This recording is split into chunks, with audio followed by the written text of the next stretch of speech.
ವೀಕ್ಷಕರೇ, ಪಶ್ಚಿಮ ಬಂಗಾಳದಲ್ಲಿ ಬಿಜೆಪಿ ಯಾವ ರೀತಿ ಮ್ಯಾಜಿಕ್ ಮಾಡ್ತು ಅನ್ನೋದನ್ನು ನೋಡಿದ್ವಿ.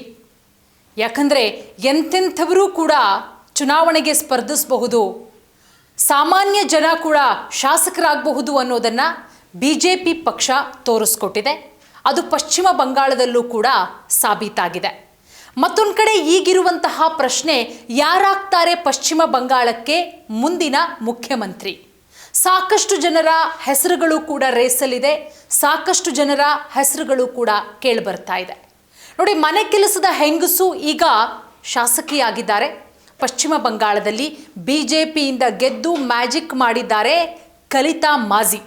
ಪ್ರತಿನಿತ್ಯ ಇವರು 3-4 ಮನೆಗಳಿಗೆ ತೆರಳಿ ಪಾತ್ರೆ, ಬಟ್ಟೆ, ಮನೆ ಸ್ವಚ್ಛಗೊಳಿಸಿ ತಿಂಗಳಿಗೆ ಸುಮಾರು 2,500 ರೂಪಾಯಿಯನ್ನು ಸಂಪಾದನೆ ಮಾಡ್ತಾ ಇದ್ದಂತಹ ಒಬ್ಬ ಸಾಮಾನ್ಯ ಮಹಿಳೆ ಬಿಜೆಪಿ ಅಭ್ಯರ್ಥಿಯಾಗಿ ಕಣಕ್ಕಿಳಿತಾರೆ ಕಲಿತಾ ಮಾಝಿ.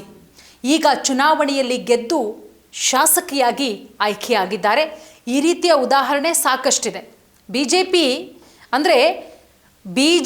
ಜನರಿಗೆ ಯಾಕೆ ಇಷ್ಟ ಆಗ್ತಾ ಇದೆ ಅಂದರೆ ಇದೇ ವಿಚಾರಕ್ಕೆ. ಅಲ್ಲಿ ಕುಟುಂಬ ರಾಜಕೀಯಕ್ಕೆ ಹೆಚ್ಚಿನದಾಗಿ ಆಸ್ಪದವನ್ನು ಕೊಡಲ್ಲ.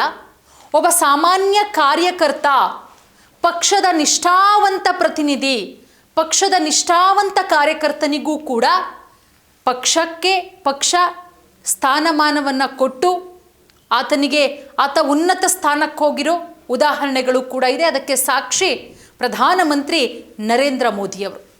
ನೋಡಿ, ಪಶ್ಚಿಮ ಬಂಗಾಳದಲ್ಲಿ ಭಾರತೀಯ ಜನತಾ ಪಾರ್ಟಿ ಬಿಜೆಪಿ ಕಮಾಲ್ ಮಾಡಿದೆ. ಯಾವ ರೀತಿ ಅಂತ ಹೇಳಿದ್ರೆ, ಇಡೀ ಬಂಗಾಳ ಈಗ ಕೇಸರಿಮಯ. ಬಂಗಾಳದಲ್ಲಿ ದ್ವಿಶತಕ ಬಾರಿಸುವ ಮುಖಾಂತರ ದೀದಿ ಕೋಟೆಯನ್ನು ಛಿದ್ರ ಮಾಡಿರೋದು. ಸತತ 15 ವರ್ಷಗಳ ಮಮತಾ ಬ್ಯಾನರ್ಜಿ ಆಡಳಿತ ಯುಗ ಅಂತ್ಯ ಕಂಡಿದೆ.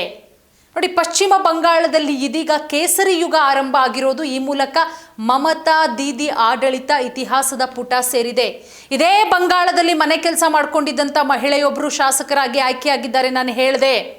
ನೋಡಿ, ಅದೆಲ್ಲದರ ನಡುವೆ ಈಗಿರುವಂತಹ ಪ್ರಶ್ನೆ, ಪಶ್ಚಿಮ ಬಂಗಾಳದ ಮುಂದಿನ ಮುಖ್ಯಮಂತ್ರಿ ಯಾರಾಗ್ತಾರೆ? ನೋಡಿ, ಸಾಕಷ್ಟು ಜನರ ಹೆಸರುಗಳು ಕೂಡ ಕೇಳಿಬರ್ತಾ ಇದೆ. ಮುಖ್ಯಮಂತ್ರಿ ಹುದ್ದೆಗೆ ಮೇ 9ನೇ ತಾರೀಕು ಪ್ರಮಾಣ ವಚನ ಸ್ವೀಕಾರ ಸಮಾರಂಭ ಕೂಡ ಇದೆ. ಆಲ್ರೆಡಿ ಬಿಜೆಪಿ ರಾಜ್ಯಾಧ್ಯಕ್ಷರಾದಂತಹ ಸಮೀಕ್ ಭಟ್ಟಾಚಾರ್ಯ ಅವರು ಈ ಬಗ್ಗೆ ದೃಢಪಡಿಸಿದ್ದಾರೆ.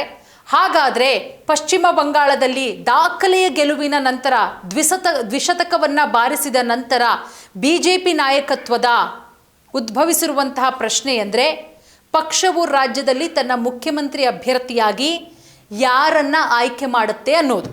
ನೋಡಿ, ಮಮತಾ ಬ್ಯಾನರ್ಜಿ ಅವರನ್ನ ತಮ್ಮ ತವರು ಕ್ಷೇತ್ರ ಭವಾನಿಪುರದಲ್ಲಿ ಸೋಲಿಸಿದಂತಹ ಸುವೇಂದು ಅಧಿಕಾರಿಯವರು ಮುಂಚೂಣಿಯಲ್ಲಿದ್ದಾರೆ. ಮುಖ್ಯಮಂತ್ರಿಯ ಅಭ್ಯರ್ಥಿ ಕೂಡ ಆಗಿದ್ದಾರೆ. ಅದರ ಜೊತೆಗೆ ಈ ಸುವೇಂದು ಅವರು ಬ್ಯಾನರ್ಜಿ ಅವರನ್ನು ಸೋಲಿಸಿದ್ದು ಇದೇ ಮೊದಲಲ್ಲ. 2021ರಲ್ಲೂ ಕೂಡ ನಂದಿಗ್ರಾಮ್ ಸ್ಥಾನವನ್ನು ಅವರಿಂದ 1956 ಮತಗಳಿಂದ ಗೆದ್ದಿರ್ತಾರೆ. ಬಿಜೆಪಿಯ ಹಿರಿಯ ಕಾರ್ಯಕರ್ತರೊಬ್ಬರ ಪ್ರಕಾರ ಪಕ್ಷವು ಅವರಿಗೆ ಈಗ ಉನ್ನತ ಹುದ್ದೆಯನ್ನು ನೀಡೋ ಮೂಲಕ ಪ್ರತಿಫಲ ಕೊಡಬಹುದು. ಯಾಕಂದರೆ ಏಪ್ರಿಲ್ 2ರಂದು ಅಧಿಕಾರಿ ಕೋಲ್ಕತ್ತಾದ ಭವಾನಿಪುರ ಸ್ಥಾನದಿಂದ ನಾಮಪತ್ರ ಸಲ್ಲಿಸಿದಾಗ ಕೇಂದ್ರ ಗೃಹ ಸಚಿವ ಅಮಿತ್ ಶಾ ಅವರೊಂದಿಗೆ ಇದ್ದರು. ಇದು ಪಕ್ಷದ ಉನ್ನತ ನಾಯಕರು ಅವರ ಹಿಂದೆ ಇದ್ದಾರೆ ಅನ್ನೋದನ್ನು ಕೂಡ ಸೂಚಿಸುತ್ತೆ. ನೋಡಿ, ಲೋಕಸಭೆ ಚುನಾವಣೆಗಿಂತ ಭಿನ್ನವಾಗಿ ಇತ್ತೀಚಿನ ಇತಿಹಾಸದಲ್ಲಿ ಪಕ್ಷವು 2 ವಿಧಾನಸಭಾ ಸ್ಥಾನಗಳಿಂದ ಯಾವುದೇ ಅಭ್ಯರ್ಥಿಯನ್ನು ಕಣಕ್ಕಿಳಿಸಿಲ್ಲ ಅಂತ ಮತ್ತೊಬ್ಬ ಹಿರಿಯ ಬಿಜೆಪಿ ನಾಯಕ ಗಮನ ಸೆಳೀತಾರೆ. ನೋಡಿ, ಒಂದು ಕಡೆ ಸುವೇಂದು ಅಧಿಕಾರಿಗೆ ಇದು ವಿರೋಧ ಪಕ್ಷದ ನಾಯಕರಾಗಿ ಅವರ ವರ್ಚಸ್ಸು ಮತ್ತು ಸಾಮರ್ಥ್ಯದ ಪರೀಕ್ಷೆಯಾಗಿತ್ತು ಅಂತಲೂ ಹೇಳಲಾಗಿತ್ತು. ಆದಾಗ್ಯೂ ಕೂಡ ಇತರ ಸಂಭಾವ್ಯ ಸಿಎಂ ಅಭ್ಯರ್ಥಿಗಳಾಗಿ ರಾಜ್ಯ ಘಟಕದ ಮುಖ್ಯಸ್ಥರಾದಂತಹ ಸಮೀಕ್ ಭಟ್ಟಾಚಾರ್ಯ ಅವರು ಕೂಡ ಇದ್ದಾರೆ. ಅದರ ಜೊತೆಗೆ ಉಪಾಧ್ಯಕ್ಷರಾದಂತಹ ಅಗ್ನಿಮಿತ್ರ ಪಾಲ್ ಅವರ ಹೆಸರುಗಳು ಕೂಡ ಇದೆ. ಸೊ ಅವರನ್ನು ಕೂಡ ಪಕ್ಷ ತಳ್ಳಿ ಹಾಕಂಗಿಲ್ಲ.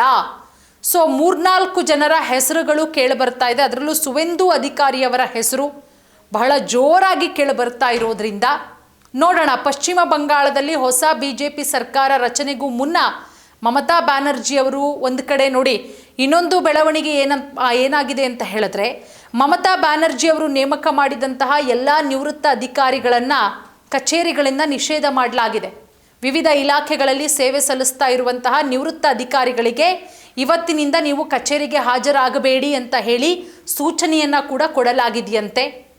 ಒಂದು ಕಡೆ ಪಕ್ಷ ಏನಾದರೂ BJP ಪಕ್ಷ ಏನಾದರೂ ಮಹಿಳಾ CM ಅನ್ನು ಬೆಂಬಲಿಸೋದಕ್ಕೆ ನಿರ್ಧಾರ ಮಾಡಿದ್ರೆ ಪಾಲ್ ಉನ್ನತ ಹುದ್ದೆಗೆ ಸೂಕ್ತ ಅಭ್ಯರ್ಥಿಯಾಗಬಹುದು.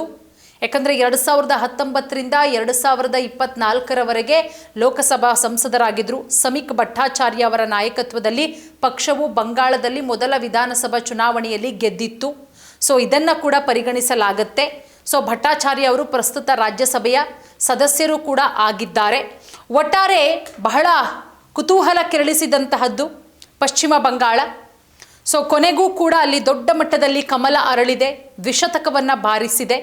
ಈಗಿರೋದು ಸರ್ಕಾರ ರಚನೆಯ ಕಸರತ್ತುಗಳು ಕೂಡ ಆಗ್ತಾ ಇದೆ. ಅದೆಲ್ಲದರ ನಡುವೆ ಯಾರಾಗ್ತಾರೆ ಮುಖ್ಯಮಂತ್ರಿ ಅಂತ ಒಂದು 3-4 ಜನರ ಹೆಸರುಗಳು ಕೂಡ ರೇಸಲ್ಲಿದೆ.